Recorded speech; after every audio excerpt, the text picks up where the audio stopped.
જૂનાગઢ લોકસભાના કોંગ્રેસના ઉમેદવાર પુંજા વંશના સમર્થનમાં તાલાળાના આંકોલવાડી ખાતે હાર્દિક પટેલની જન આક્રોશ સભાનો પ્રારંભ।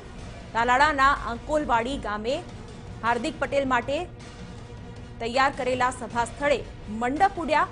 હાર્દિક પટેલ સભામાં પહોંચે તે પહેલા જ મંડપ ઉડ્યા હોવાનું સામે આવી રહ્યું છે। મહિલાઓ અને કોંગ્રેસના કાર્યકર્તાઓ મંડપ પકડતા પણ નજરે પડ્યા।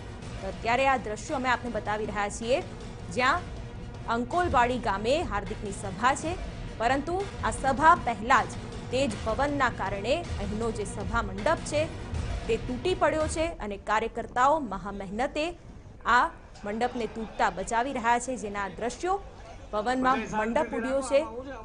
મહત્વનું છે કે જૂનાગઢના કોંગ્રેસના ઉમેદવાર પુંજા વંશના પ્રચાર માટે હાર્દિક પટેલની સભાનું અહીં આયોજન કરવામાં આવ્યું છે, પરંતુ હાર્દિકની સભા પહેલા જ આ દ્રશ્યો ત્યાં જોવા મળી રહ્યા છે, જ્યાં મંડપ ઉડ્યો છે અને કાર્યકર્તાઓ આ મંડપ પડી ન જાય તેના માટે તેની માટે જહેમત ઉઠાવી રહ્યા છે।